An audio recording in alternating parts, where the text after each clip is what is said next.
ആണ് ഈ ദൗത്യം നമ്മൾ പറഞ്ഞ 2-3 കാര്യങ്ങളിൽ ഇപ്പോഴും ചർച്ചകൾ വേണ്ടി വരും. കാരണം ജീവൻ പണയപ്പെടുത്തി ഒരു രക്ഷാദൗത്യത്തിന് ഇറങ്ങുക എന്നത് റിസ്ക്കാണ് എപ്പോഴും. അത്തരത്തിൽ പോകേണ്ട കാര്യമില്ല. അവർക്ക് കുടുംബവും കുട്ടികളുമൊക്കെ ഉള്ളതാണ്. പക്ഷേ നമുക്ക് ആ ഒരു വിലപ്പെട്ട ആളെക്കുറിച്ചുള്ള വിവരം നമുക്ക് ലഭ്യമാവുകയും വേണം. അതിന് സാധ്യമായ എല്ലാ മാർഗങ്ങളും ഉപയോഗിക്കുക എന്നത് പ്രധാനമാണ്.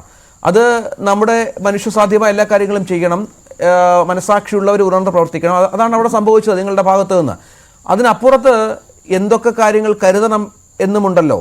ഒപ്പം എന്തൊക്കെ ചെയ്യാനാകും ഇനിയുമുള്ള ദിവസങ്ങളിലും എന്നുമുള്ളൊരു കണക്കുകൂട്ടലും വേണമല്ലോ. അതെ, തീർച്ചയായിട്ടും.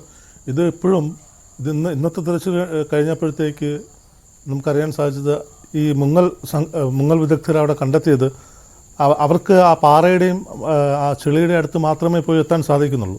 അപ്പോൾ ഇപ്പോഴും പാതി വഴിയിലാണ് ഇപ്പോഴും തിരച്ചിൽ നിൽക്കുന്നത്.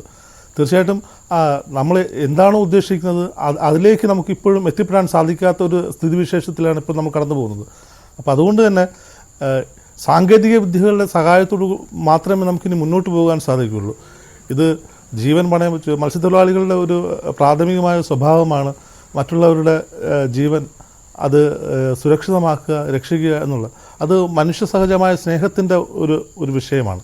ആ വൈകാരിക തലങ്ങളെ മാറ്റിവെച്ച് കഴിഞ്ഞാൽ നമ്മൾ എന്താണോ ഉദ്ദേശിക്കുന്നത് അവിടേക്ക് നമ്മൾ എത്തിച്ചേരണമെങ്കിൽ തീർച്ചയായും സാങ്കേതിക വിദ്യകൾ ഈ നേരത്തെ ദൗത്യസംഘ തലവൻ പറഞ്ഞതുപോലെയുള്ള പ്രവർത്തനങ്ങളിലേക്ക് നമ്മൾ ഇനിയെങ്കിലും അത്തരം പ്രവർത്തനങ്ങളിൽ കടക്കണം.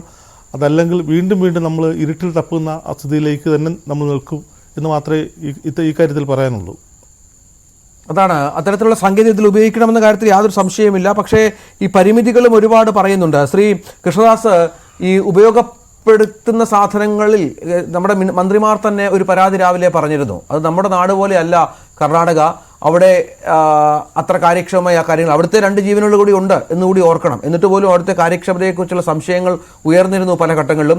ഇപ്പോഴും അതേ പരാതി ഇപ്പോൾ നമ്മൾ സംസാരിച്ചപ്പോഴും മന്ത്രി പറയുന്നുണ്ട്. തീരുമാനങ്ങൾ ഉന്നതതല യോഗങ്ങൾ എടുക്കുന്നുണ്ട്, പക്ഷേ അത് കാര്യക്ഷമമായി നടപ്പിലാക്കുന്നതിൽ കാലതാമസം വരുന്നു. സമയം വൈകുന്തോറും നമ്മുടെ പ്രയാസവും കൂടും, നമ്മുടെ കാത്തിരിപ്പ് നീളും.